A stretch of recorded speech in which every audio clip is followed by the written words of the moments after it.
আমার দিনদারি মাল্লার ভাই বাপজিরা ভালো করে মনে রাখুন। এজন্য আমার আল্লাহ পাক কি সুন্দর জানিয়ে দিলেন, কাইফা তাকফুরুনা বিল্লাহি ওয়া কুনতুম আমওয়াতান ফাআহইয়াকুম সুম্মা ইউমীতুকুম সুম্মা ইউহয়ীকুম সুম্মা ইলাইহি তুরজাউন।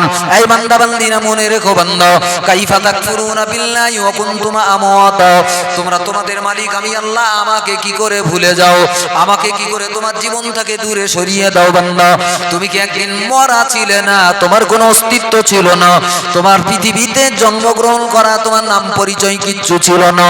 অকুনতুম আমওয়াতা, তুমি তো ছিলে একটা মৃত প্রাণীর মতো, তোমার কোনো অস্তিত্ব পৃথিবীতে নাই।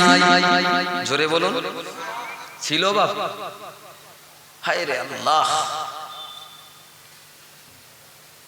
ফাআহইয়াকুম, তোমাকে জীবিত করে মানুষের বাচ্চা করে পৃথিবীতে এনেছে কেডা? কেডাই নিয়ে বলেন? নাকি আমেরিকা? বান্দা এতটুকুনি বুদ্ধি তোমার হয় না যে তোমার একজন মালিক আছে, তার নাম আল্লাহ, তার গোলামি করা তোমার একান্ত কর্তব্য। এর জন্য আলেম ওলামা লাগে না, ডিগ্রি লাগে না, স্কুলে পড়া লাগে না। আমার একজন মালিক আছেন, তার নাম আল্লাহ। জোরে বলি। কোরআন বলতেছে ওয়াকুনতুম আমওয়াতা, ছিলে তো মরা। কোনে ছিলে তুমি? ভাতের মধ্যে ফলের মধ্যে তোমার একটু একটু রস ছিল, সেটা তোমার বাপ খেয়েছে, শরীরে পুষ্টি জুগিয়েছে, তার থেকে বীর্য হইয়েছে, তোমার মার সঙ্গে মেলামেশা করেছে, তারপর তোমার অস্তিত্ব তোমার মার পেটে গেল। ধাপে ধাপে সেই নাপাক বীর্যটাকে আমি আল্লাহ কি সুন্দর করে মানব আকৃতি দিতে তুমি কি পাকামো খেলা করা কথা মনে করেছো নাকি? এরপরেও তুমি যাই করো না কেন, আমাকে মানো আর না মানো, সুম্মা ইলাইহি তুরজাউন, তোমাকে আমার কাছে একদিন ফিরে আসতে হবে। জোরে বলুন। আমার আপনার জীবন ঘুড়ির লাটাই কার হাতে? জোরে বলুন। আমার আপনার জীবনটাকে যদি ঘুড়ি মনে করা হয়, তো ঘুড়ি পথ পথ পথ পথ পথ পথ করে উঠতেছে। ঘুড়ি বোঝে না যে আমার নাকে কাশি দে একজন লাটাইওয়ালা, সে নিচেই দাঁড়িয়ে লাটাই ধরে রেখেছে। যতই আমি আকাশের দিকে উঠি, মালিক যদি মনে করে পাক দে নিচে নামাবো, বাপ ঘুড়ির বাপের 14 পুরুষের ক্ষমতা আছে, আকাশে উড়বে। কথা বলেন না কেন? এই মানব জীবনের লাটাইটা কার হাতে? আল্লাহর হাতে। আল্লাহ বললেন সুম্মা ইলাইহি তুরজাউন, আমি যখন ইচ্ছা করব তোমাকে আমার কাছে ডেকে আনব। জোরে বলুন। থাকা যাবে বাপ? দুনিয়ার কেউ থাকতে পেরেছে? আমরাও পারবো? যে কটা আল্লাহকে মানে না ওই কটা পারবে বোধহয়, নাকি গো? খোদা তো আগে ধরবে মাল কটার, ধরবে না? ধরবে না? আল্লাহ হেফাজত করেন। আমার সোনামানিকেরা, সোনার চাঁদ ভাই বাপজিরা, এই জন্য খোদার কৃতজ্ঞ জীবন, আল্লাহর শুকরানা জীবন, আল্লাহকে বাধ্য জীবন, আল্লাহকে মানার জীবন মানুষের জন্য, শুধু মুসলমানদের জন্য না, একজন বুদ্ধিমান মানুষের জন্য একান্ত কর্তব্য, এছাড়া দ্বিতীয় কোনো রাস্তা নেই। হোক গে যাক আপনি হিন্দু, হনকে যান আপনি খ্রিস্টান, হনকে যান আপনি বৌদ্ধ, হতে পারেন আপনি শিখ পারসিক, কিন্তু আপনার মনে রাখা দরকার, আপনি যদি ভালো মস্তিষ্কের মানুষ হন, বুদ্ধিমান হন, এক আল্লাহর কাছে মাথা নত করা, সেজদা দেওয়া ছাড়া গত্যন্তর নেই।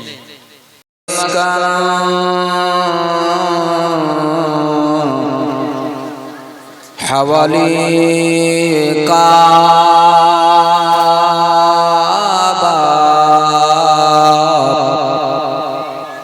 बनी मेरे मदफन दियारे मदीना अल्लाहुम्मा सल्ली अला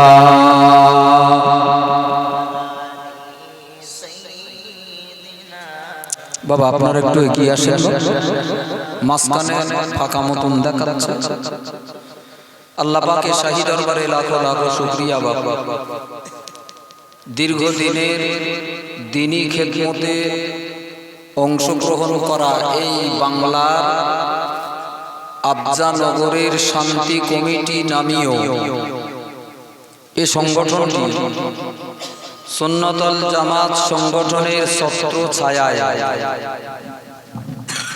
গ্রামে বেশ কিছু দিনই আঞ্জাম তিনি খেদমত করে থাকে, যার ভিতরে ছিল একটা অন্যতম,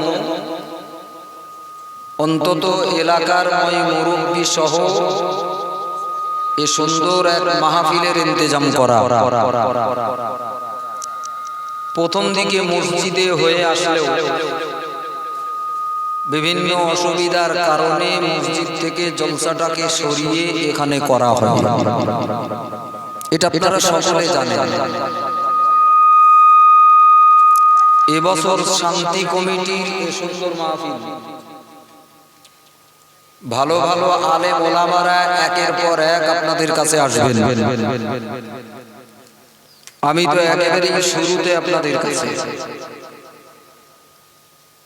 মুফতি সাহেব হুজুর সহ সুন্নতুল জামাতের নামি দামি বড় বড় বক্তারা আপনাদের কাছে নসিহত করবেন।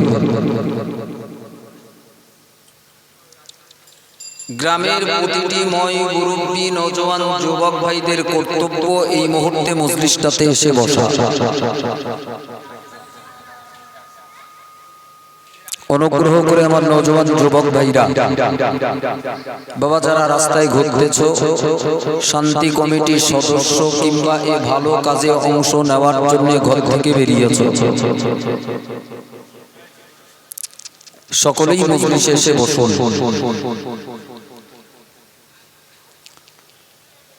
আমি দিনের একটা মস্ত বড় শিক্ষার আদর্শের কথা আমি আপনাদেরকে বলবো। সময় অভাবে হয়তো কথাগুলো শেষ করা যাবে না, কিন্তু কোরআন ও হাদিসের একটা মূল্যবান দিক, যেটা বর্তমান পরিবেশে বর্তমান সময়ে মুসলমানদের জন্য অতীব জরুরি হয়ে দাঁড়িয়েছে।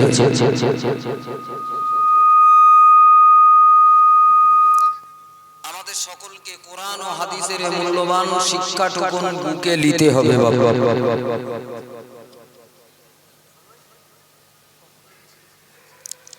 আজ পৃথিবীতে আমরা যারা মুসলমান পরিচয় নিয়ে ঘুরে বেড়াই, এক কথায় বলতে গেলে জাতিটা আজকে আল্লাহকে হারাতে বসেছে।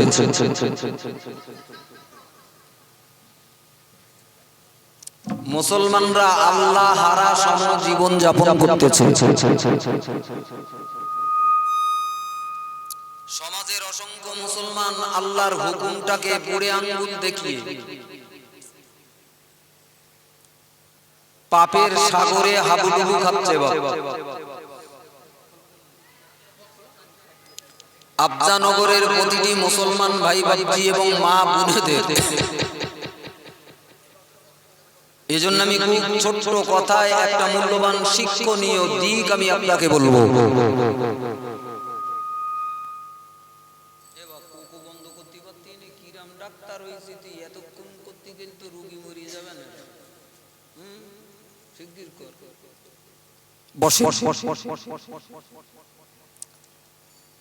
আমি আপনাদেরকে বলবো, আপনার মন যদি চায়, আপনি যদি পাকা মন থেকে সিদ্ধান্ত নিয়ে থাকেন, আমি আল্লাহকে খুশি করব, রাসূলুল্লাহকে খুশি করব, কবরের আযাব থেকে আমি বাঁচতে চাই, পরকালে জাহান্নামের কঠিন শাস্তি থেকে আমি রেহাই পেতে চাই, এই সিদ্ধান্ত যদি আপনি মন থেকে নিয়ে থাকেন, দৃঢ়তার সঙ্গে সিদ্ধান্ত যদি গ্রহণ করেন, প্রথমত আপনাকে মনের সঙ্গে লড়াই করে সিদ্ধান্ত নিতে হবে আপনি কি চাচ্ছেন দুনিয়ায়, আপনি কোন দিকে থাকতে চান, কোন দিকে যেতে চান, কি সংগ্রহ করতে চান। যদি আপনি একজন ঈমানদার হন, আল্লাহয় বিশ্বাসী হন, কোরআনে বিশ্বাসী হন, জীবনের শুরুতেই এই কঠিন সিদ্ধান্ত আপনাকে গ্রহণ করতে হবে। আপনি আল্লাহ হারাদের দলভুক্ত থেকে দুনিয়ার জীবনটাকে কাটাতে চান, পাপী নাফরমান বেঈমানদের মতো জীবন কাটাতে চান, নাকি আল্লাহকে ভয় করে আল্লাহকে মেনে পরকালীন সুন্দর জীবন গঠনের লক্ষ্যে জীবনটাকে তৈরি করতে চান। আমরা প্রথম দিকে কঠিন এই সিদ্ধান্ত আমার আপনার নিতে না পারার কারণে দেখা যায় কি অনেক মানুষ নিজেকে মুসলমান বলে দাবি করে, অনেক মুসলমান আল্লাহ মানার দাবি করেও অবহেলায় নাফরমানির রাস্তা থেকে আল্লাহর অবাধ্য জীবনে ব্যস্ত হয়ে পড়ে।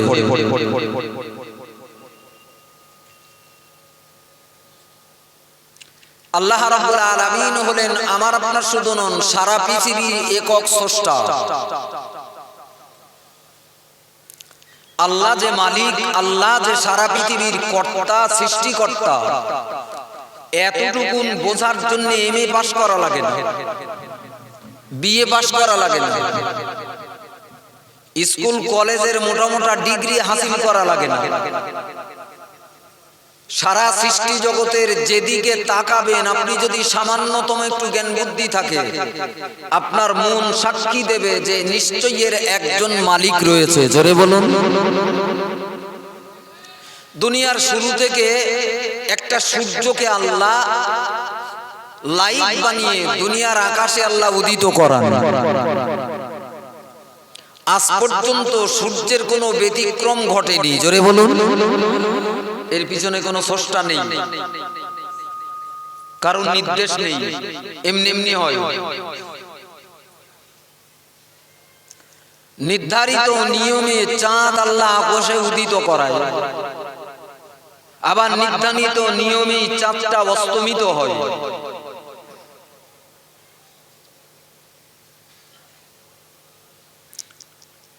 সূরা ইয়াসিনের ভিতরে আল্লাহ এই কথাটাকে ঈমানদারদেরকে মনে করিয়ে দিতে আল্লাহ বলতেছেন, ওয়াশ-শামসা ওয়াল কমারা মুস্তাকররিল্লাহ, চাঁদ এবং সূর্য এটা নির্ধারিত গতিপথে, নির্ধারিত রাস্তায় শুরু থেকে আজ পর্যন্ত চলতেছে। জোরে বলুন। আপনি বলবেন একের জায়গায় দুজন হলে অসুবিধে কি হইতো? সৃষ্টিকর্তা পৃথিবীর অনেক মানুষ দুজন মনে করে, আরো বহু মনে করে। কি হতো? কোরআন তার জবাব দিয়েছে, আলিহাতুন ইল্লাল্লাহ, একজন যদি পৃথিবীর সৃষ্টিকর্তা না হতো লাফাসাদাতা, মারামারি বেঁধে যেত, ফাসাদ তৈরি হতো। চাঁদ এক সময় উঠতো, সূর্য এক সময় অস্তমিত যেত, এক সময় দিন হতো আর এক সময় রাত হতো। এক খোদা বলতো আমি এখন রাত রাখবো, আর এক খোদা বলতো না এখন দিন হবে। এটা হতো না, হতো না বলেন। কোরআন পৃথিবীর মানুষের বিবেকটাকে কত জায়গায় ধাক্কা দিয়েছে, মানুষ তুমি একটু বোঝো। অন্ধের ধর্ম ইসলাম নয়। মানুষের বিবেকের কাছে আল্লাহ এ দাবি পেশ করেছেন, লা আয়াতুল লিউলিল আলবাব। কোরআনের এই শব্দটা অসংখ্য জায়গায় অসংখ্য ভঙ্গিমায় আল্লাহ বলেছেন। এই চাক্ষুষমানেরা, এই বুদ্ধিমানেরা, একটু ভাবো তো। জোরে বলুন, আরো জোরে বলেন।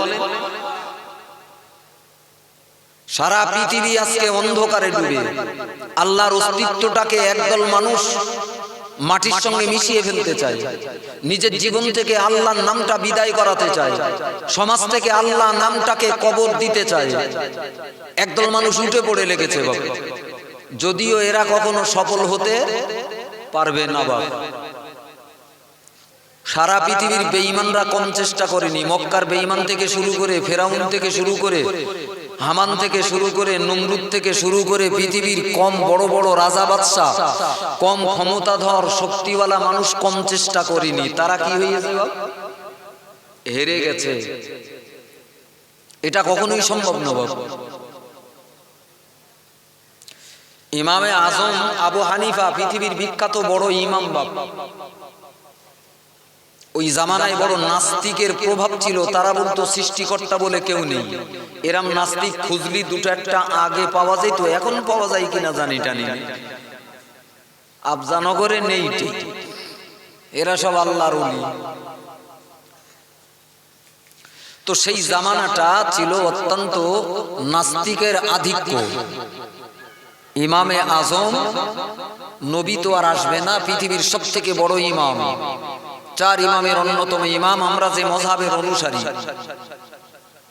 ইমামে আজম আবু হানিফা রাহমাতুল্লাহ আলাইহি এক আল্লাহর নাম প্রচার করতে লাগলেন। তো বেঈমানরা ইমামে আজমের সঙ্গে মোকাবিলা করতে শুরু করলো, টক্কর লেগে গেল। ঠিক আছে, এক জায়গায় বসা হোক, প্রমাণ করবে আল্লাহ আছে না নেই। কোথায় বসা হবে? অমুক জায়গায় বসা হবে। কটার সময়? আমি আনুমানিক আপনাদেরকে বলছি, সকাল 10টা। লোকে লোকারণ্য, যেমন নাস্তিকেরা এসেছে তেমন আস্তিকেরা, আল্লাহ বিশ্বাসী মুমিনরাও এসে ভিড় জমিয়েছে। তো হাজার হাজার মানুষ দাঁড়িয়ে। নাস্তিক যারা, আল্লাহকে যারা অস্বীকার করে, তারাও দল বেঁধে এসেছে। কিন্তু ইমামে আজমের পাত্তা নেই, হুজুর আসে না। এখন নাস্তিকেরা বগল বাজাবে না বাজাবে না, বলে আমরা যে এলাকা সব দখল করে ফেলেছি। ওরা ওদের মতন প্রচার চালাচ্ছে। আল্লাহ সম্পর্কে এমন কোন জ্ঞান বুদ্ধি দলিল প্রমাণ নেই, যার জন্য ইমামে আজম আবু হানিফা আসেনি। লোকজন বিভিন্ন কথা বলতেছে, নাস্তিকের জয় জয়াকার, সব বাড়ি টাড়ি যাবে, মাতব্বররা ঘোষণা করবে আল্লাহ বলে কেউ নেই।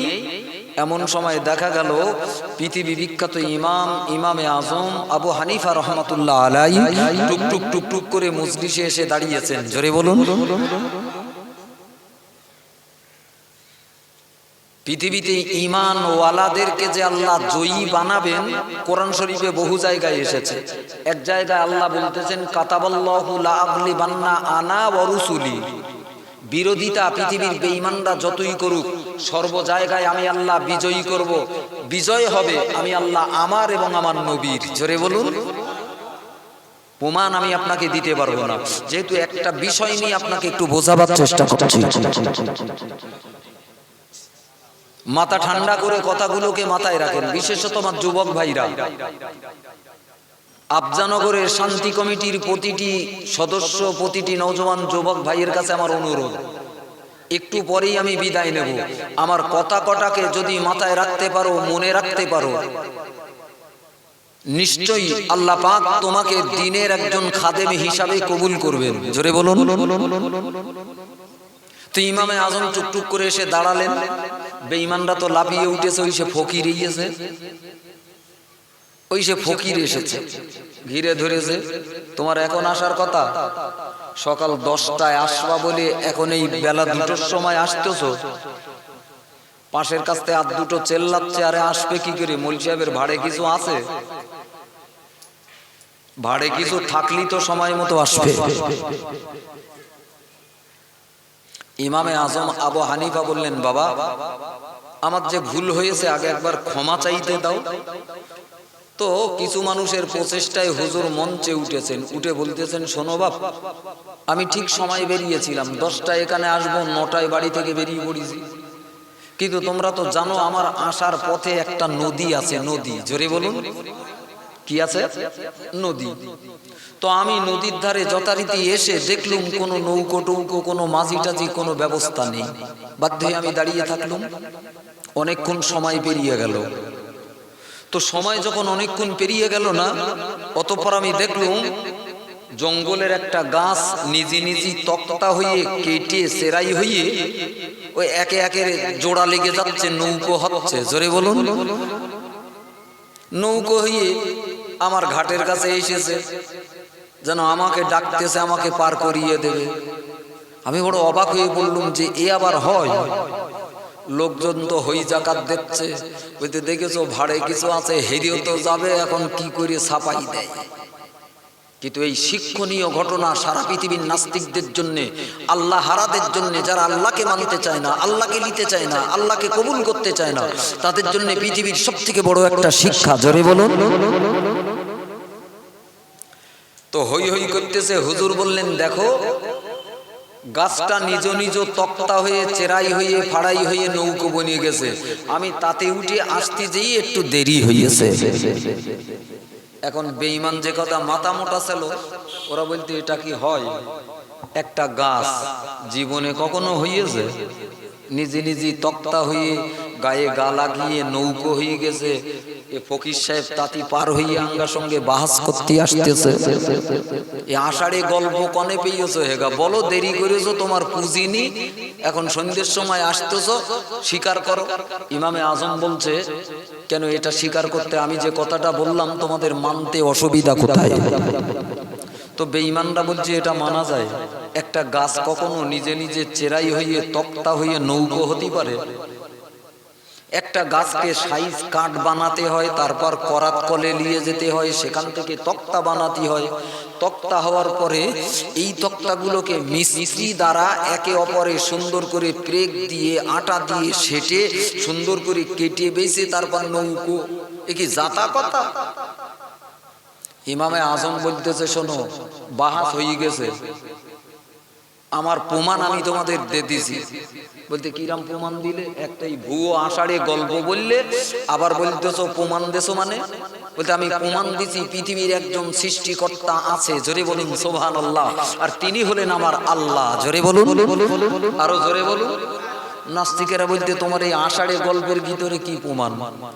বলতে শোনো, একটা গাছ যদি নিজ নিজ ইচ্ছায় ফাড়াই না হতে পারে, তক্তা হতে না পারে, তক্তাগুলো নিজ নিজ ইচ্ছায় যদি সুন্দর কেটে সেটে মাপ অনুযায়ী গায়ে গা লাগিয়ে একটা নৌকো তৈরি হতে না পারে, তোমার মাথায় এতটুকখানি বুদ্ধি নেই? কি সুন্দর আকাশ, চাঁদ, সূর্য, গাছপালা, লতাপাতা, নবমণ্ডল, ভূমণ্ডল, সারা সৃষ্টি জগৎ, কুল কায়নাত, এসব কেউ তৈরি করিনি, ইচ্ছা মতন ওইরকম তক্তার মতো এসে গায়ে গা লাগিয়ে দিয়েছে। বেঈমানরা বলতে সর্বনাশ, চাচার ভেতরে যে মাল আছে, যে কি আছে বলেন, মাল আছে যে। হাজার হাজার বেঈমানরা ইমামে আজমের কাছে যুক্তিতে হেরে গেল, আল্লাহকে স্বীকার করতে বাধ্য হলো। জোরে বলুন, আরো জোরে বলুন। এজন্য আমি আফজানগরের মুরব্বীদেরকে, মা বোনেদেরকে, ভাই বাবাজিদেরকে বলবো, খুব সামান্য কথায় ওয়াজ করব। এক নাম্বার কথা হলো, আমাকে আপনাকে নত হয়ে নিজের সৃষ্টিকর্তার কাছে মাথা অবনত করতে হবে। জোরে বলুন। কেন করতে হবে?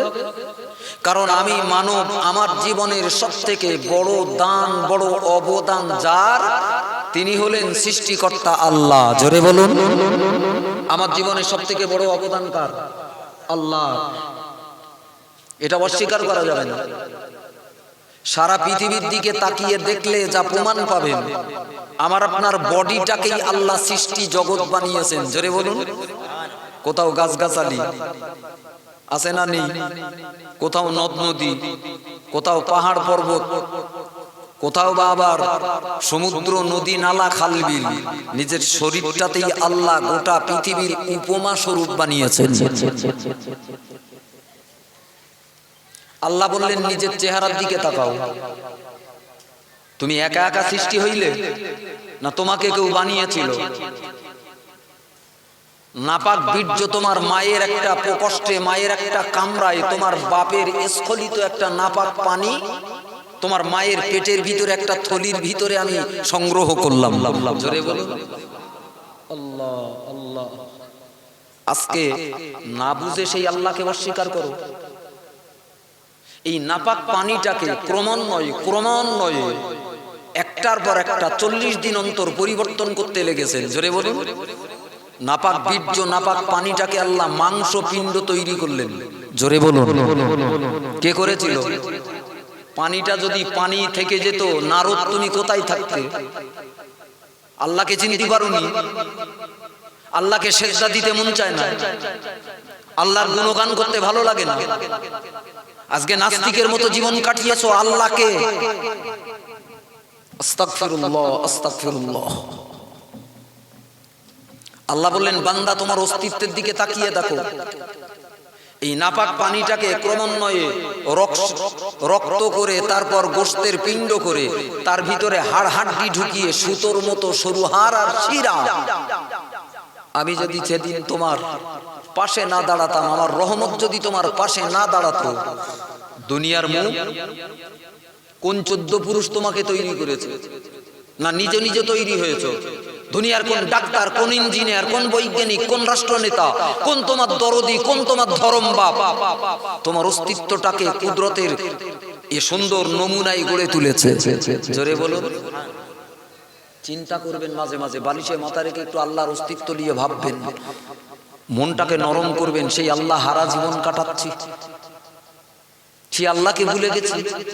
সেজদা দিতে লজ্জা লাগে, আল্লাহ বলে ডাকতে লজ্জা লাগে। আমার সোনামানিকেরা, সোনার চাঁদ ভাই বাবজিরা, আল্লাহ বললেন আমি তোমাকে কি সুন্দর নিপুণ কারাগারে, যেখানে অন্য কোনো কিছু যাওয়ার মতো পরিবেশ নেই, একটা পানির থলে, তাও আবার সুন্দর করে আমি আল্লাহ গাঁট করেছি পেটের ভিতরে, 3টে তবক দিয়ে ওইটাকে ঢেকে রেখেছি।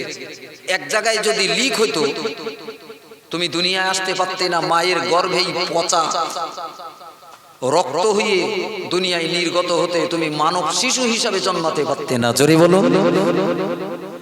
আজকে অহংকার করতেছো, আল্লাহকে অস্বীকার করতেছো। আমার সোনামানিকেরা, সোনার চাঁদ ভাই বাবজিরা, আমি আমেরিকার কটা ঘটনা পড়ে অবাক হয়ে পড়লাম। আমেরিকার বড় বড় ডাক্তারেরা মায়ের গর্ভে শিশু, এই যে বাচ্চা জন্মায়, খোদার এই কুদরত, কোরআনের এই ব্যাখ্যা পড়ে এত মিলে গেছে তাদের কাছে, তাদের চোখের অন্ধকার কেটে গেছে। বাপ, কেউ ছিল খ্রিস্টান, কেউ ছিল ইহুদি, কেউ ছিল অন্য কোনো ধর্মাবলম্বী, কোরআনের বর্ণনার সঙ্গে মায়ের পেটের সন্তানের, শিশু সন্তানের জন্মের এই যে কারিগরি মিলে যাওয়ার কারণে তারা ইসলামের কলেমা পড়তে বাধ্য হয়েছে। জোরে বলুন। রাঙ্গা ঘরের বোকা ছেলে পেটে বোমা মারলি বেরোবে না, মাল বলতে আল্লাহকে ডাক, ও চিনতে পারে না বাপ, চেনবে কি করে বাপ?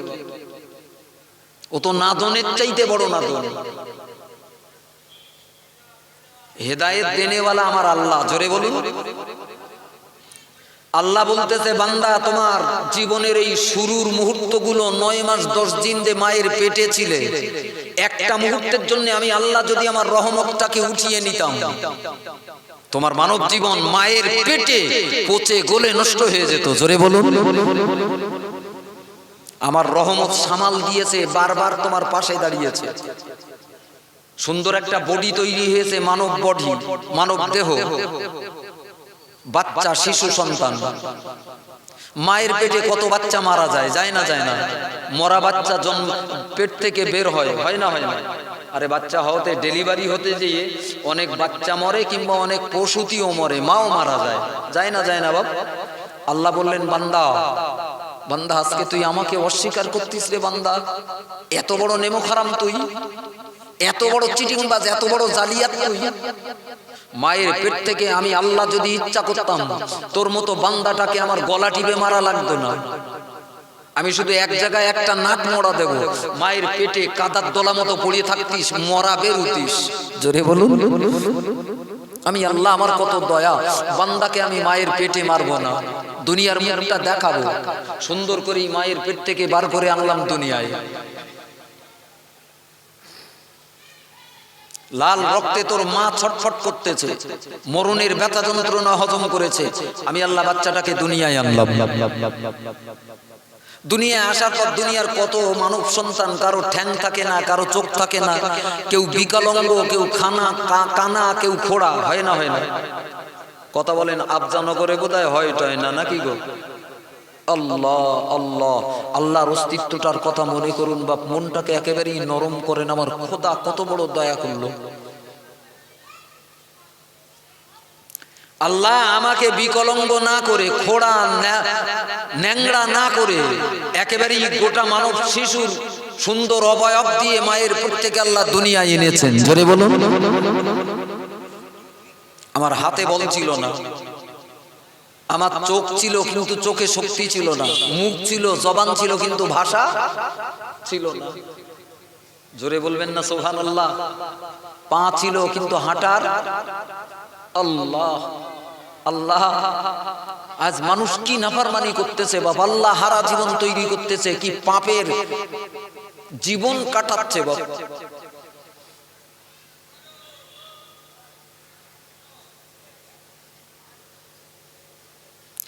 আলাম নাজআল লাহু আইনাইনি ওয়া লিসানান ওয়া শাফাতাইন ওয়া হাদাইনাহুন নাজদাইন। একটু জোরে বলুন সুবহানাল্লাহ। কোরআন কি সুন্দর বলতেছে। আমাকে নেবে না বান্দা, আমাকে আল্লাহ বলে ডাকবে না। আচ্ছা বলো দিন, তোমার চোখ দুটো কেটা দিল? কেটা দিল বাপ? পৃথিবীর কোন কারিগর, কোন ডাক্তার, কোন মাস্টার, কোন ইঞ্জিনিয়ার, কোন নেতা, কোন রাষ্ট্রনায়ক তোমার চোখ দুটোর মালিক? দুনিয়ায় দেখেন না অনেকের চোখের দৃষ্টিশক্তি নষ্ট হয়ে যায় না? যায় না? রাস্তায় যাচ্ছিল, একটা কুটো পড়িয়েছে, বৃদ্ধ বাবাজি যারা, তাদের কাছে জিজ্ঞাসা করবেন চোখ হারিয়ে যাওয়ার কি ব্যথা বাবা। চোখ যার গেছে সে সারা বুঝবে না। দৌড়িয়েছে এখানে সেখানে, ভেলোর এদিকে ওদিকে, বাবা বেশি জোর দেবেন না, বরং সাউন্ডটাকে একটু সরু করেন, বাইরে ভাষা। কি বলছিলাম? আল্লাহর নেয়ামতের কথা। জোরে বলুন, আরো জোরে বলেন। দিলটাকে নরম হবে না? হবে না? মনটাকে একেবারেই নরম করুন। আল্লাহ তুমি কত বড় মহান মালিক। আল্লাহ এত দয়া করলে অথচ তোমাকেই ভুলে কাটাচ্ছি। আল্লাহ তোমার বিরুদ্ধে জীবন যাপন করছি, তোমার বিরুদ্ধে জবান লাগাচ্ছি। আল্লাহ বললেন বান্দা এই চোখ আমি তো আল্লাহ তোমাকে দিয়েছি। জোরে বলুন, অমূল্য সম্পদ এই দুটো চোখ। চোখ যার গেছে তার সব গেছে। কোন কানাকে জিজ্ঞেস করবেন, কানা তুই 1 লাখ টাকা নিবি না দুটো চোখ নিবি? সুন্দর একটা রাজপ্রাসাদ সম বাড়ি নিবি না দুটো চোখ নিবি? একবার জিজ্ঞেস করে দেখবেন। সে বলবে আমার ওসব কিছুর দরকার নেই, আমার দুটো চোখ দরকার। চোখ যার গেছে তার সব গেছে। এই রাতের অন্ধকারে বাড়ি বাতি জ্বালাবার জন্য যার গা কারেন্ট আছে বাবা, সুন্দর বাল লাগিয়েছে না লাগাইনি? আচ্ছা মাস গেলি এ বিল দিতে হয় না? হয় না? 3 মাসের করে বিল আসে না? যাই আসুক, এখন মনে করেন আমি আমার পার্টিরই ভোট দিছি, পার্টি এখন ক্ষমতায়, আবার বিল টিল দেবো কেন? ও টাকা দিতে পারবো না। পরের বারে এসে আপনার এ কারেন্ট কেটে দেবে না? দেবে না? না রেখে দেবে বাপ? টাকা না দিলি, বিল না দিলি কারেন্ট কেটে দেবে না? দেবে না? আর আলো জ্বলবে? জ্বলবে না? বলো। আল্লাহ যে তোর দুটো লাইট দেশে জীবনটাকে চালাবার জন্য, বান্দা একবার ভাবলি নে বান্দা, ফ্রি মনে করেছিস? এই যাদের চোখ গেছে এরা অপারেশন করে দামি লেন্স বসিয়েও ভালো দেখতে পায় না, কান্না ছাড়া উপায় নেই বাবা। আল্লাহ বললেন ওয়ালিসানান ওয়া শাফাতাইন। বান্দা আজকে যে ভালো ভালো ভাঙিয়ে চুরিয়ে বুদ্ধি করে কথা বলছিস, আচ্ছা বলতো জবানটাকে দেশে? জোরে বলুন। সূরা রহমানের শুরুতেই আল্লাহ বলতেছেন খলাকাল ইনসান, আমি তো মানুষকে তৈরি করেছি, আল্লামাহুল বায়ান, এবং আমি তার জবানে ভাষা শিক্ষা দিয়েছি। জোরে বলুন, আরো জোরে বলেন সুবহানাল্লাহ সুবহানাল্লাহ। মানুষ কি করে খোদার নাফরমানি করে? আল্লাহ আমার দিনদার ইমানদার ভাই বাপজিরা ভালো করে মনে রাখুন। এজন্য আমার আল্লাহ পাক কি সুন্দর জানিয়ে দিলেন, কাইফা তাকফুরুনা বিল্লাহি ওয়া কুনতুম আমওয়াতান ফাআহইয়াকুম সুম্মা ইউমীতুকুম সুম্মা ইউহয়ীকুম সুম্মা ইলাইহি তুরজাউন। এই বান্দা বান্দিরা মনে রেখো বান্দা, কাইফা তাকফুরুনা বিল্লাহি ওয়া কুনতুম আমওয়াতা, তোমরা তোমাদের মালিক আমি আল্লাহ আমাকে কি করে ভুলে যাও? আমাকে কি করে তোমার জীবন থেকে দূরে সরিয়ে দাও? বান্দা তুমি কি একদিন মরা ছিলে না? তোমার কোনো অস্তিত্ব ছিল না, তোমার পৃথিবীতে জন্মগ্রহণ করা তোমার নাম পরিচয় কিচ্ছু ছিল না। ওয়াকুনতুম আমওয়াতা, তুমি তো ছিলে একটা মৃত প্রাণীর মতো, তোমার কোনো অস্তিত্ব পৃথিবীতে নাই। জোরে বলুন, ছিল বাপ? হায় রে আল্লাহ। ফাআহইয়াকুম, তোমাকে জীবিত করে মানুষের বাচ্চা করে পৃথিবীতে এনেছে কেডা? কেডা এনেছে বলেন? নাকি আমেরিকা? বান্দা এতটুকুনি বুদ্ধি তোমার হয় না যে তোমার একজন মালিক আছে, তার নাম আল্লাহ, তার গোলামি করা তোমার একান্ত কর্তব্য। এর জন্য আলেম ওলামা লাগে না, ডিগ্রি ডিগ্রি লাগে না, স্কুলে পড়া লাগে না, আমার একজন মালিক আছেন, তার নাম আল্লাহ। জোরে বলুন। কোরআন বলতেছে ওয়াকুনতুম আমওয়াতা, ছিলে তো মরা। কোনে ছিলে তুমি? ভাতের মধ্যে ফলের মধ্যে তোমার একটু একটু রস ছিল, সেটা তোমার বাপ খেয়েছে, শরীরে পুষ্টি জুগিয়েছে, তার থেকে বীর্য হইয়েছে, তোমার মার সঙ্গে মেলামেশা করেছে, তারপর তোমার অস্তিত্ব তোমার মার পেটে গেল। ধাপে ধাপে সেই নাপাক বীর্যটাকে আমি আল্লাহ কি সুন্দর করে মানব আকৃতি দিতে, তুমি কি পাকামো খেলা করা কথা মনে করেছো নাকি? এরপরেও তুমি যাই করো না কেন, আমাকে মানো আর না মানো, সুম্মা ইলাইহি তুরজাউন, তোমাকে আমার কাছে একদিন ফিরে আসতে হবে। জোরে বলুন। আমার আপনার জীবন ঘুড়ির লাটাই কার হাতে? জোরে বলুন। আমার আপনার জীবনটাকে যদি ঘুড়ি মনে করা হয়, তো ঘুড়ি পথ পথ পথ পথ পথ পথ করে উঠতেছে। ঘুড়ি বোঝে না যে আমার নাকে কাশি দে একজন লাটাইওয়ালা, সে নিচেই দাঁড়িয়ে লাটাই ধরে রেখেছে। যতই আমি আকাশের দিকে উঠি, মালিক যদি মনে করে পাক দে নিচে নামাবো, বাপ ঘুড়ির বাপের 14 পুরুষের ক্ষমতা আছে, আকাশে উড়বে। কথা বলেন না কেন? এই মানব জীবনের লাটাইটা কার হাতে? আল্লাহর হাতে। আল্লাহ বললেন সুম্মা ইলাইহি তুরজাউন, আমি যখন ইচ্ছা করব তোমাকে আমার কাছে ডেকে আনবো। জোরে বলুন। থাকা যাবে বাপ? দুনিয়ার কেউ থাকতে পেরেছে? আমরাও পারবো? যে কটা আল্লাহকে মানে না ওই কটা পারবে বোধহয়, নাকি গো? খোদা তো আগে ধরবে মাল কটার, ধরবে না? ধরবে না? আল্লাহ হেফাজত করে। আমার সোনামানিকেরা, সোনার চাঁদ ভাই বাবজিরা, এই জন্য খোদার কৃতজ্ঞ জীবন, আল্লাহর শুকরানা জীবন, আল্লাহকে বাধ্য জীবন, আল্লাহকে মানার জীবন মানুষের জন্য, শুধু মুসলমানদের জন্য নয়, একজন বুদ্ধিমান মানুষের জন্য একান্ত কর্তব্য, এছাড়া দ্বিতীয় কোনো রাস্তা নেই। হোকগে যাক আপনি হিন্দু, হনকে যান আপনি খ্রিস্টান, হনকে যান আপনি বৌদ্ধ, হতে পারেন আপনি শিখ পারসিক, কিন্তু আপনার মনে রাখা দরকার, আপনি যদি ভালো মস্তিষ্কের মানুষ হন, বুদ্ধিমান হন, এক আল্লাহর কাছে মাথা নত করা, সেজদা দেওয়া ছাড়া গত্যন্তর নেই। আল্লাহর অবাধ্যতার জীবন মানুষের জন্য যে কত ভয়াবহ পরিণতি ডেকে আনে, তার একটা উদাহরণ পেশ করেছেন আমার রাসূলুল্লাহ। জোরে বলুন, আরো জোরে বলেন। বুখারী শরীফের ভিতরে প্রিয় নবী সাহাবী হযরত আবু হুরায়রা থেকে বর্ণিত লম্বা একটা কাহিনী রাসূল বর্ণনা করতেছেন। নবীর জীবনের কথাগুলো শুধু কাহিনী নয়, গল্প নয়, মনোরঞ্জনের খোরাক নয়, এগুলো মানুষের শিক্ষণীয়। জোরে বলুন। আল্লাহ নবী বললেন, বনি ইসরাইল নবী মুসার জামানায় 3টে লোক ছিল। আল্লাহ তাদের পরীক্ষা নিতে চাইলেন। কটা লোক? 3টে লোক। এক নম্বরে একটা শ্বেতের রোগী, ওই দেখেন না দুটো একটা মানুষের পাকর থাকে, পাকর এখানে সাদা, এখানে সাদা, হাতে সাদা, বুকি সাদা, পায়ে সাদা। আমরা সাধারণত গ্রাম্য ভাষায় বলি পাকরের রোগ। কিসের রোগ বলে? এটা অনেকে ঘৃণা করে। এটাকে কি বলে? পাকর। কি বলে? পাকরের রোগ। নবী বললেন, বনি ইসরাইলের ভিতরে একটা লোক ছিল এরকম পাকরের রোগী। 2 নম্বর পাশে আর একটা লোক ছিল, বাবা তার মাথায় চুল ছিল না, সম্পূর্ণ মাথা সাদা, টাকওয়ালা, সারা মাথায় চুল নেই। নবীর হাদিসটাকে দেখেন কত বড় শিক্ষণীয়। দেখেন, প্রথম লোকটা কি ছিল? পাকরের রোগী। দ্বিতীয় লোকটা কি? টাকওয়ালা। রাসূল বললেন, আর একটা বনি ইসরাইলের লোক ছিল, সে হলো কানা। কি ছিল বাবা? কানা, চোখ দুটো অন্ধ। আল্লাহ জগৎবাসীকে শিক্ষা দেওয়ার জন্য 3টে মানুষকে নিয়ে একটু পরীক্ষা করতে চাইলেন। আল্লাহ একজন ফেরেশতাকে মানুষের আকৃতি দিয়ে এই 3টে লোকের কাছে বনি ইসরাইলে পাঠিয়ে দিলেন, যা ওর কাছে যা। খোদার ফেরেশতা আমার আপনার মতো মানুষের চেহারা দিয়ে বনি ইসরাইলের এই 3 মানুষের কাছে এসে দাঁড়িয়েছে। এক নাম্বার কে ছিল? পাকর। তার কাছে দাঁড়িয়ে বলতেছে, ভাই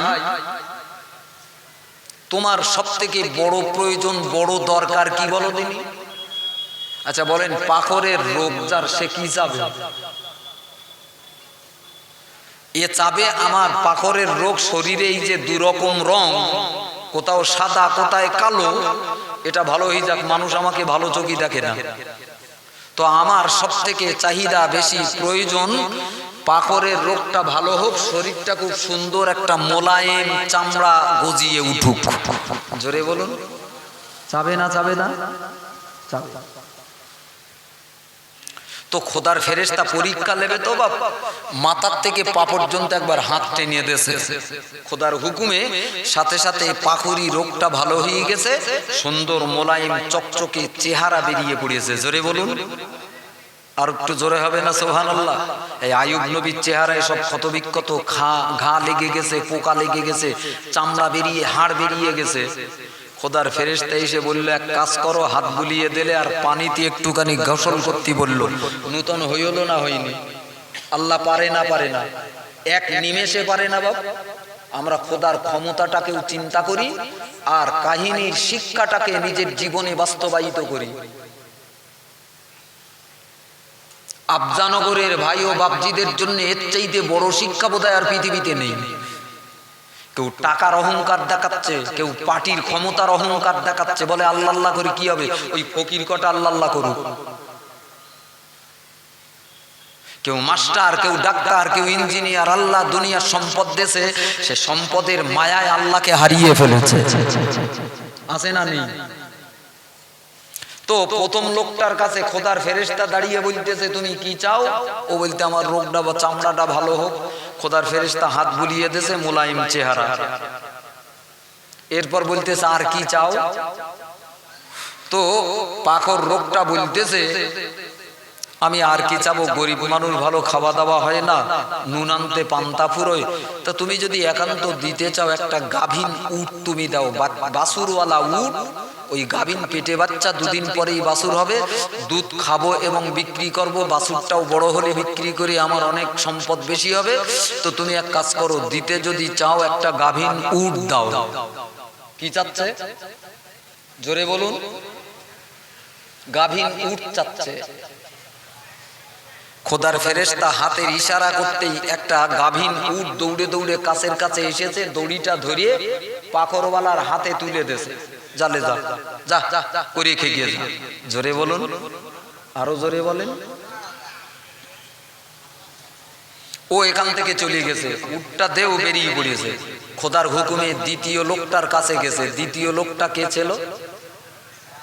টাকওয়ালা। গে বলতেছে, ভাই তোমার সব থেকে জরুরি, তোমার কাছে সব থেকে প্রয়োজন এখন কি? বলতে, প্রয়োজন আর আমার কি, আমার মাথায় চুল নি, সারে লোক টিকেও টিকেও করে, তা এক কাজ করো না, তুমি আমার মাথাটায় সুন্দর কালো কুচকুচে চুল দিতে পারো? সারে লোক আমারে খুব খারাপ বলে। খোদার ফেরেশতা বলতে, চাই। তো মাথাটা একবার হাত গুজিয়ে দিয়েছে, মুহূর্তের ভিতরে কালো কুচকুচে চুল, সারা মাথায় ঝাঁকড়া চুল বেরিয়ে গেছে। জোরে বলুন। খোদার ফেরেশতা দাঁড়িয়ে বলতে, তুমি কি কি আর কিছু চাও? তো বলতে, আর কি চাবো? তো তুমি আমার একটা গাভীন গরু দাও না, বকনা গরু, পেটে বাছুর, কদিন পরেই বাছুর হবে, এরকম একটা গরু দাও না। দুধ খেতে পারবো, বিক্রি করতে পারবো, বাছুরটা বড় হবে, সম্পদ বাড়বে। খোদার ফেরেশতা আল্লাহর হুকুমে হাতের ইশারা করেছে, বাছুর গাভীটা এসে গেছে, ওরা হাতে দড়ি দিয়ে বলতে, জালে খাগে গেছে। বরকতের দোয়া করে খোদার ফেরেশতা চলে যাচ্ছে। খোদা বলতে, যা আবার 3 নম্বরটার কাছে যা। 3 নম্বর কেটা ছিল? কানা। কানা খোড়া সমাজে যে কটা আছে বাপ, সব না হলেও খাঁটি ইমানদার যারা, তারা ব্যতিক্রম। সাধারণত সমাজের কথাই বলে কানা খোড়া, এক নাক বাড়া। পাকা পাকা কথা বলে, দেখতে পাই না বলো। খোদার ফেরেশতা কানাডার কাছে কে বলতে, ভাই তুমি কি চাবা, তোমার এখন সব থেকে বেশি প্রয়োজন কি? আচ্ছা বলদিন, কানা কি চাবে? সোনা চাবে? কি চাবে? চোখ চাবে। বলতে, আমার চোখ দুটো হলে আমার আর কিছু দরকার টরকার নেই, কিচ্ছু দেখতে পাই না দুনিয়ায়। খোদার ফেরেশতা চোখে একটু আঙুল গুলিয়ে দিয়েছে, আমি আপনাকে বুখারীর হাদিস বলছি, চোখে আঙুল গুলিয়ে দিয়েছে, দুটো চোখ বেরিয়ে গেছে। জোরে বলুন। এই আল্লাহ পারে না? পারে না? আল্লাহ আল্লাহ। একটু মহব্বতের সাথে মাঝে মাঝে আমার আল্লাহকে ডাকবেন, মনটা নরম করবেন। বান্দার জবান দিয়ে আল্লাহ ডাকটা আল্লাহ শুনতে বড় পছন্দ করেন। জোরে বলুন। আবার আর যদি কি যাওয়া যাবে না। এখন কানাডার চোখ বেরিয়ে গেছে, বলতে আর কি চাও। হাদিসের ভাষা ঠিক এই রকম। কানা লোকটা খোদার ফেরেশতাকে ডেকে বলতেছে, আমি আর কি চাবো, আমার একটা গাভীন ছাগল দাও। প্রথমটা কি চাই হলো উট, দ্বিতীয়টা গরু, এ কি চাচ্ছে গাভীন ছাগল। দুদিন পরে বাচ্চা দেয়, এরকম একটা বকরি দাও না। তো খোদার ফেরেশতা লেবে তো পরীক্ষা ডেকেছে, একটা গাভীন বকরিটা এসে গেছে, ওর হাতে দড়িটা ধরিয়ে দেবে, যা তোর আল্লাহ মালে বরকত দেখ। এখন তিনটেলে বাড়ি গেছে, তিনটে সম্পদলে বাড়ি গেছে। এখন বাড়ি যখন গেছে, আল্লাহ তো লেবে পরীক্ষা। জোরে বলুন, আল্লাহ কি লেবে পরীক্ষা লেবে। আল্লাহ তাদের মালে এত বরকত দিয়েছে বাপ, এত বরকত দিয়েছে, এক আধ বছরের ভিতরে পাল কি পাল জমা হয়ে গেছে। ও উটির পাল, এ গরুর পাল, ও ছাগলের পাল নিয়ে মাল দুটো ঘুরে বেড়াচ্ছে। আচ্ছা বলেন, আল্লাহ আমাদের যে এই সংসার দেশে, কারবার দেশে, টাকা পয়সা দেশে, ধন দৌলত দেশে, জায়গা জমি দেশে, দেশে কেটা? জোরে বলুন। কাউকে হয়তো দুটো কম দেশে, কাউকে হয়তো বেশি দেশে। এর ভিতরেও আল্লাহর খোদার বিরাট রহস্য বাপ। যে কটার বেশি দেশে, ওরা যেন অহংকার করে না করে যে আমি আমার যোগ্যতাই পেয়েছি। আসলে দুনিয়ার মাল আল্লাহ তাদেরকেই বেশি দেয়, তাদেরকে শেষ করতে চায়। জোরে বলুন। কোরবানির গরুটা খুব মালিক হাতে দড়ি নে কচি কচি ঘাস কনে আছে, দেখে দেখে খাওয়াচ্ছে। গৈলির পুরনো নাঙল করা গরুটা বলতে, জীবনে আমার মালিক একটু গলায় দড়ি নে ধরিয়ে একটু ঘাসের কাছে গেল না, ওরে কি যত্ন করতেছে। আসলে মালিক যে ওরে এত যত্ন করতেছে, মালিক জবাই করবে বলে না। কথা বলেন না কেন? ওরে জবাই করে ওর গোশত কেটে কেটে খাবে, এই জন্যই মালিক ওর দেশে যত্ন করতেছে। তো দুনিয়ায় যে কটার আল্লাহ মাল দেছে বাপ, আল্লাহ ভালোবেসে দেয়নি বলো। খোদা খুব তাড়াতাড়ি মালেকা জবাই করবে বলে দেশে, খোদা খুব তাড়াতাড়ি জবাই করবে। তো তিনটের মালে আল্লাহ এত বরকত দেছে, এত বরকত দেছে, একেবারে মরুভূমির ময়দান, পাল কি পাল। অনেক দিন হয়ে গেছে, খোদা বলতে যা আবার যা, আবার যা। প্রথমে পাকড়টার কাছে যাবি, গে ফকির সেজে বলবি আমার একটা উট দাও। খোদার ফেরেশতারা ফকির সেজে এসে পাকড়ওয়ালার কাছে দাঁড়িয়ে বলতে, ভাই আল্লাহ তো তোমার বিরাট সম্পদ দেশে বাবা, তোমার জায়গা জমি ঘর বাড়ির অভাব কি? আমি মুসাফির মানুষ, দূর দেশে বাড়ি, একটা উট তুমি আমারে দাও। আচ্ছা বলেন, এ উট দেবে? এ মাল বলতে ফকির তো বহু দেখেছি, 1 টাকা চাই, 2 টাকা চাই, তুমি চাতি চাতি উট চাচ্ছ, তুমি কিরাম ফকির। ও তো বোঝে না বাপ, ওতে দাও বাপ, আমার দূর দেশে বাড়ি, আল্লাহ তো তোমার এত দেশে, একটা দাও। ওইতে আল্লাহ দেশে মানে আল্লাহ দেশে কোনতে? তুই কি বলতেছি আল্লাহ দেশে মানে? এ তো আমার বাপ দাদার সম্পত্তি, আমি ভাগে পেয়েছি। আমার দাদার এর চাইতে বড় পাল ছিল, আমার বাপের এর চাইতে বড় পাল ছিল, আমার পাল তো ছোট দেখতেছিস। এ তো আমি পৈতৃক সূত্রে পেয়েছি। আচ্ছা দিল কেডা? নাফরমানি করলো না? দুনিয়ায় যে কটা মাল ঘুরে বেড়াচ্ছে, যে জানে ঘুরে বেড়াচ্ছে, দেশে কেডা? আল্লাহ।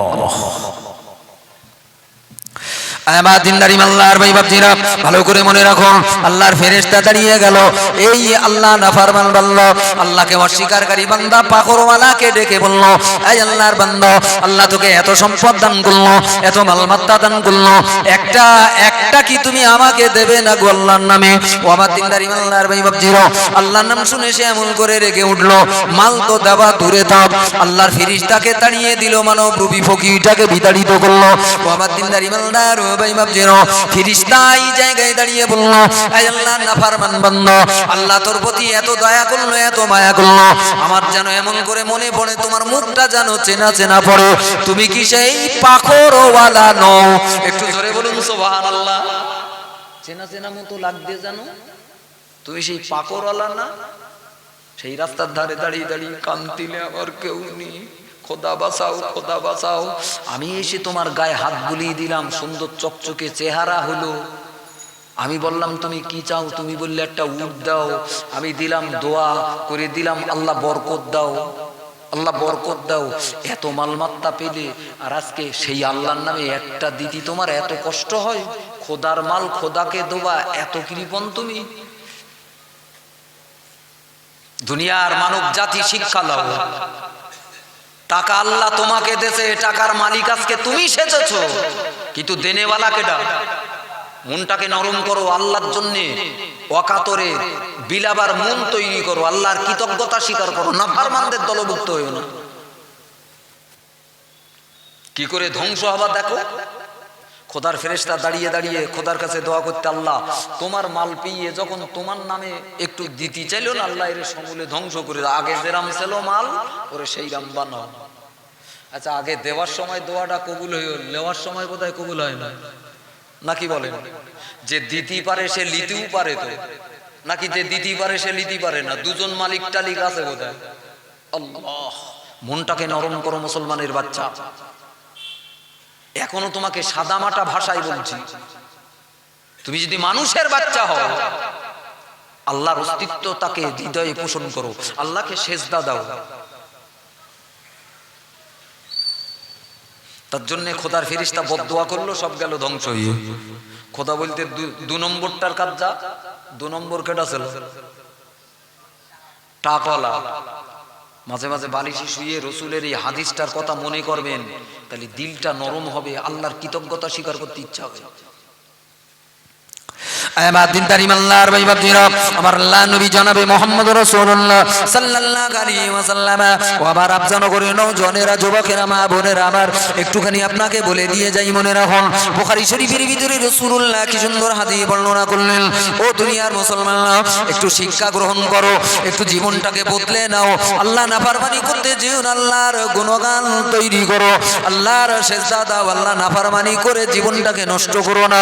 ও আমার দিনদার ইমানদার ভাই বাপজিরা, আল্লাহ নবী বললেন 2 নম্বরে টাকওয়ালার কাছে খোদার ফেরেশতা দাঁড়িয়ে পড়ল। আল্লাহর ফেরেশতা মানব রূপী ফেরেশতা দাঁড়িয়ে গেল, ফকির রূপে দাঁড়িয়ে কাকুতি মিনতি করে বলল, এই আল্লাহর বান্দা, ও আল্লাহর বান্দা, আমি বড় মুসিবতে জড়িয়ে গেছি, বাড়ি আমার অনেক দূর, অনেক দূরে আমার বাড়ি, এখন সহায় সম্বল হারা আমি পথের কাঙাল ফকিরি বনে গেছি, আমার কোনো উপায় নাই, আমার কোনো বাঁচার রাস্তা নাই, একটা গরু কি তুমি আমাকে দেবে? এ কিসের মালিক ছিল? গরুর মালিক না? বলতে একটা গরু দাও। বলতে তুমি যে খুব জুতির ফকির, সাবা সাবা 2 টাকা 5 টাকা এক মুঠো ভাত তা চেয়ে বসেছে, এড়িয়ে গরু? তোমার সাহসটা বড্ড বেরিয়ে গেছে, বেরিয়ে কানতে বেরো। এখন ওরে তাড়িয়ে দিচ্ছে হেঁকে মেকে। খোদার ফেরেশতা একটুখানি থমকে দাঁড়িয়ে বলতে, দাঁড়া ভাই, আমার যেন তোর মুখটা চেনা চেনা লাগতে, তুই সেই টেকো না? রাস্তার ধারে বসে মাথায় হাত দিয়ে পড়িয়েছিলি, কেউ তো দেখতেই পারে না। এ তখন বলতে, মরিদ যে চিনলো কি করে? এই তুমি কেডা? বলতে আমি কেডা, তোর খবর নিতে হবে না, তুই ছিলি কি না তাই বল। এখন সেই আল্লাহর জন্য একটা গরু দে। বলতে না, তা দিতে পারবো না, গরু টরু হবে না। এই দুনিয়ায় এক একজন এমন ধরনের খোদার নাফরমান আছে না নেই? মসজিদের জন্য, মাদ্রাসার জন্য, দিনের জন্য কিছু চাইলে তাদের কলিজায় যেন আগুন জ্বলে। জ্বলে না? জ্বলে না? ভালো কাজে তারা দিতে চায় না, বাপ শুকর আদায় করে না। আল্লাহ দেশে আমি একটু আল্লাহকে খুশি করার জন্য দেব। আহা,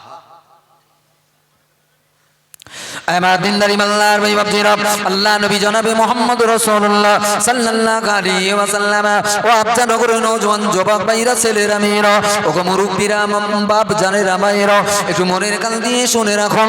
আল্লাহ নাফরমানি করলে তার পরিণতি আল্লাহ কেমন করেন, কিভাবে মানুষগুলো দুনিয়ার জীবনে ধ্বংস হয়ে যায়। আর আল্লাহর শুকরিয়া আদায় করার কারণে, আল্লাহ নিয়ামতের হক আদায় করার কারণে আল্লাহ তার নিয়ামতগুলো কি কতটা বৃদ্ধি করে দেয়। একটু জোরে বলুন সুবহানাল্লাহ। সুবহানাল্লাহ। এই দিনদারি মালদার ভাই বাপজিরা, কোরআন শরীফের অন্য জায়গায় এজন্য আবার আল্লাহ বলল, আমার আল্লাহ কি সুন্দর করে বলল, ওগো বান্দা তুমি যদি আল্লাহর নেয়ামতকে গুনতে চাও, তোমার জীবনে আল্লাহ কতটা দান করলো, কতটা দয়া, কতটা মায়া, কতটা রহমত দিয়ে তোমার মানব জীবনটাকে ধন্য করলো। এই দুনিয়ার বেঈমান বান্দা বান্দিরা, আমি আল্লাহ আমার দানকে যদি তুমি গণনা করতে চাও, না না না না, ওই তাউদ্দু নেমাতাল্লাহি লা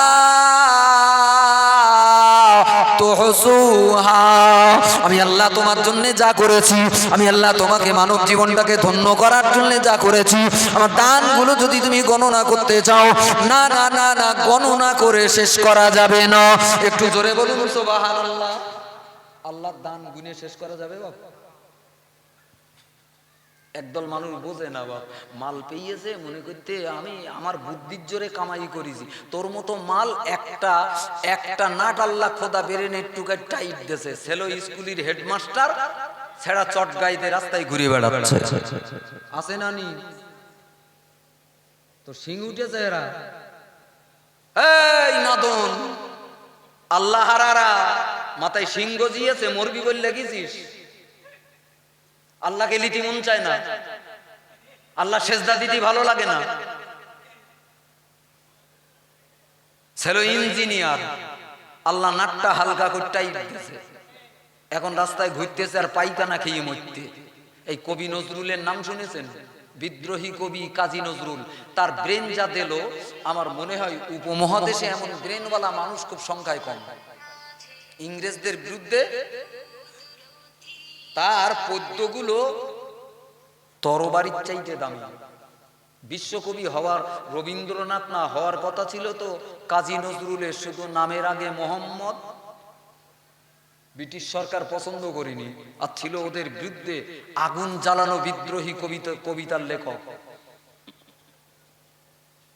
ভালো করে বুঝে নাও যে কাজী নজরুল প্রথম জীবনে অনন্ত অসীম প্রেমময় তুমি বিচার দিনের স্বামী, সূরা ফাতিহা কাব্য আকারে, কবিতা আকারে কোরআন শরীফের ছোট ছোট সূরাগুলোর ব্যাখ্যা লিখেছে। জোরে বলুন। আল্লাহ তার প্রতিভা বাড়িয়ে দিয়েছে। হিন্দুদের খপ্পর পড়িয়ে, একটা হিন্দু মহিলার প্রেমে পড়িয়ে তাকে বে করিয়ে মালের জীবন পাল্টে গেল। ওর জীবন থেকে আল্লাহ হারিয়ে গেল, নবী হারিয়ে গেল, কোরআন উঠে গেল।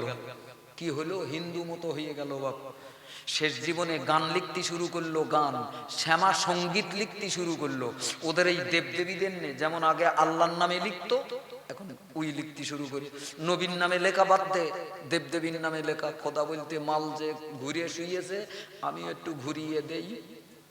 খোদা দেশে নাটটা একটু টাইট করে, মরণের আগে এত বড় বেরেনওয়ালা কবি, সারা পৃথিবীর একজন শ্রেষ্ঠতম কবি, বাংলা কবি কাজী নজরুল, সারাক্ষণ পাইখানা খেত আর গায়ে পাইখানা মাখত।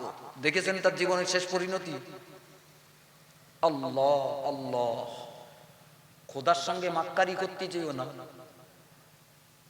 খোদার সঙ্গে বুদ্ধি খাটাতে যেও না। সরল হও, সোজা হও, মনটাকে নত করো। আল্লাহ ধরে না, কিন্তু ধরলি বলো আর ছাড়ে না। চোরে বলুন, আল্লাহ সহজে ধরে না, কিন্তু ধরলি ছাড়ে না। লাগামহীন মানুষ জীবন যাপন করছে বাপ। খোদার নাফরমানিতে হাজার হাজার মুসলমানরা জড়িয়ে পড়িয়েছে বাপ। পাটির নেশায়, মাতব্বারির নেশায়, টাকার লোভে আল্লাহ হারিয়ে গেছে বাপ। আল্লাহ আফজানগরের মুসলমানদেরকে তোমার ঈমান নসিব করো। জোরে বলুন। বেঈমান হয়ে মরতে চান? কথা বলেন না কেন? বেঈমান হয়ে কবরে যেতে চান?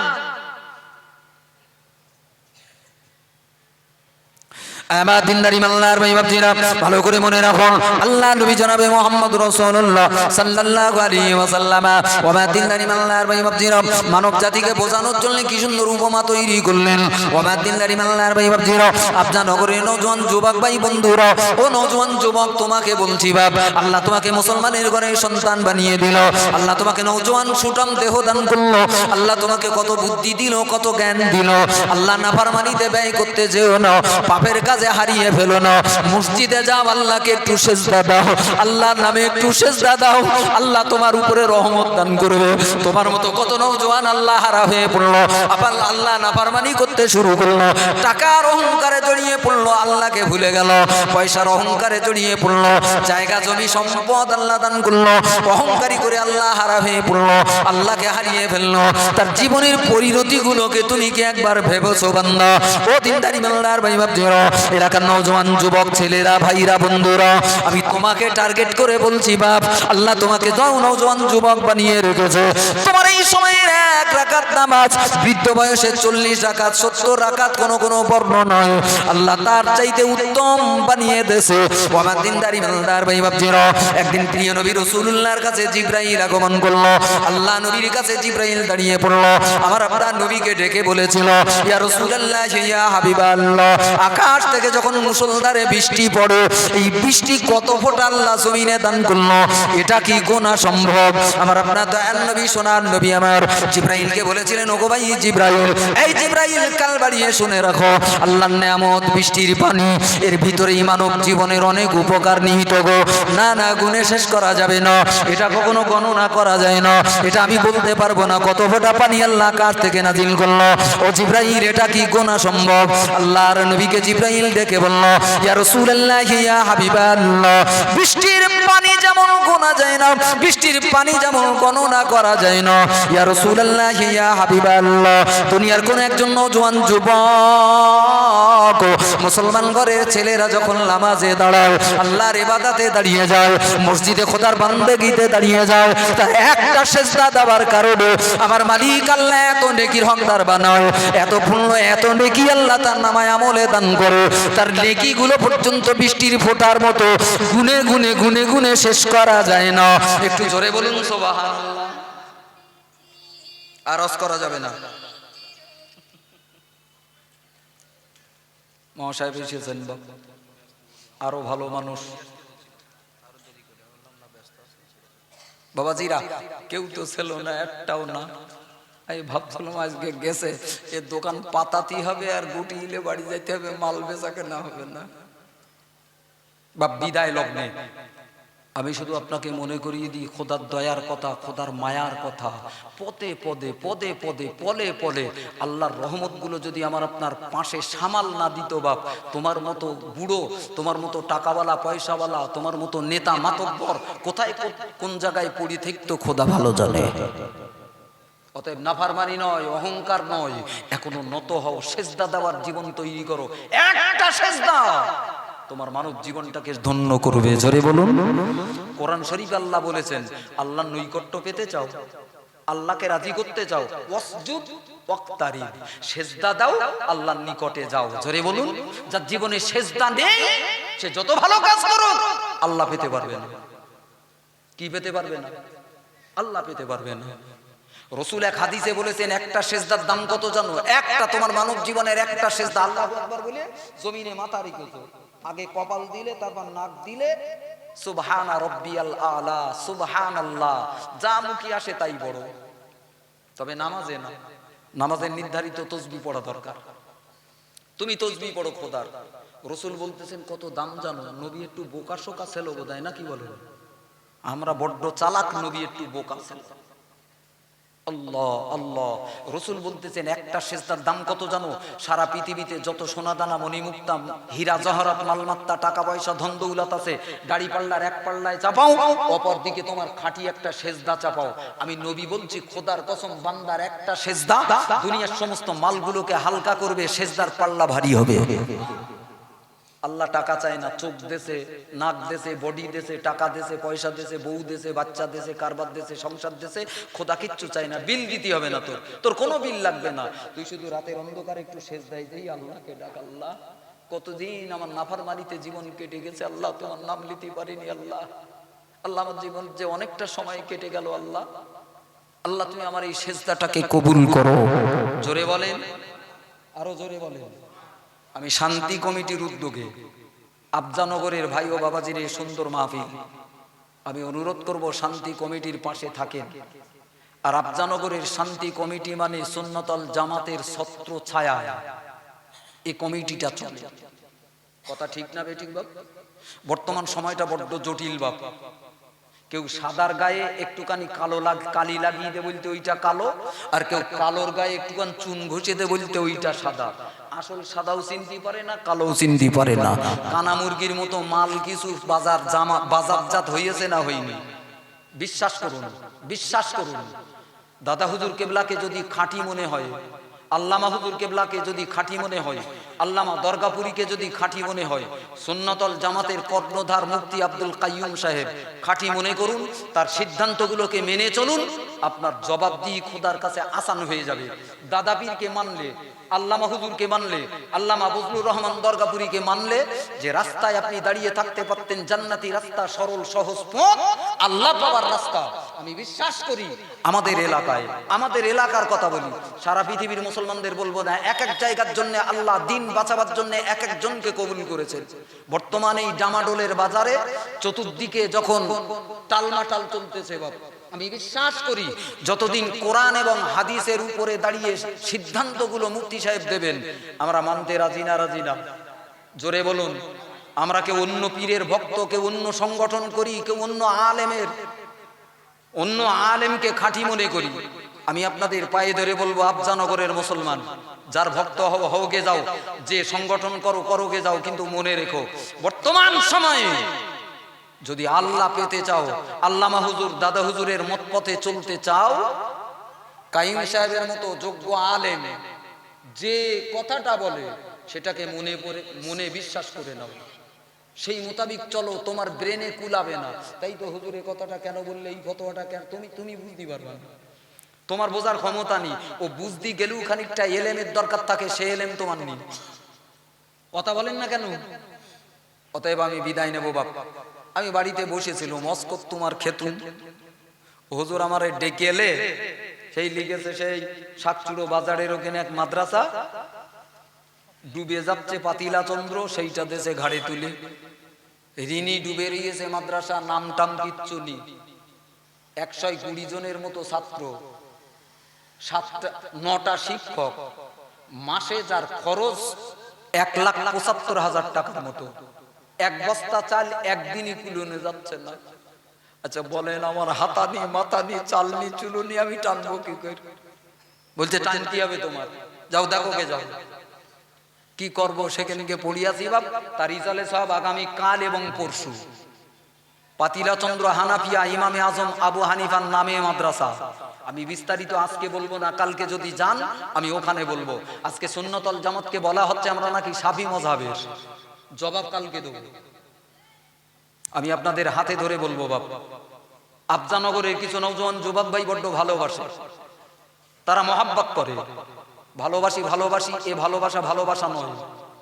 আমি আপনার ভালোবাসা নিয়ে টাকা কামাই করতে চাই না, দুনিয়ায় বড় হতে চাই না, আপনার ভালোবাসাটাকে নিয়েও দিনের কাজে ব্যবহার করতে চাই। জোরে বলুন সুবহানাল্লাহ। আসেন আমরা ভাইয়ে ভাইয়ে মিলিয়ে আগামীকাল প্রথম দিন, শেষ দিন হলো বৃহস্পতিবার, আমি আপনাদের গ্রামবাসী সকলকে দাওয়াত করছি বাপ, একটা গাড়ি নিয়ে আফজানগরের নওজোয়ান যুবক ভাইরা মুরব্বীরা যদি যান, আমার 1 হাত বুক 5 হাত হবে। আমি দেখতে চাই আফজানগরের কে মাদ্রাসার বাৎসরিক ইসালে সবে যেতে চান। বাদ মাগরিব জিকিরের জামাত পরিচালনা করবেন মুফতি আব্দুল কাইয়ুম সাহেব। বাংলাদেশ থেকে একজন নামি দামি মুফাসসিরে কোরআন দাওয়াত করেছি, ফুরফুরার একজন করেছি। আর আমাদের সংগঠনে ছোট বড় নামি দামি আলেম ওলামা সবাই থাকবেন। যাওয়া যাবে ইনশাআল্লাহ, কষ্ট হলেও যাবেন বাপ। আল্লাহর দ্বীনের জন্য এতটুকুনি কষ্ট করা যাবে বাপ। গাড়ি ভাড়া না থাকলে আমারে বলবেন, আমি দেবো, কিন্তু আপনাকে কাল যাওয়া লাগবে বাপ। কাল না পরশু, শেষ দিন আছে, প্রথম দিন যাই হোক আমরা চালিয়ে নেব। নিয়ত করেন। আমার যুবক ভাইরা, মহিউদ্দিন ভাই আছে, আলোচনা করে একটা গাড়ি করা যায় কিনা, আল্লাহ কবুল করেন। বিস্তারিত গুছিয়ে বলার সময় নেই, মহাশয় এসে বসে রয়েছেন অনেকক্ষণ, অত্যন্ত ভালো বক্তা, সুরে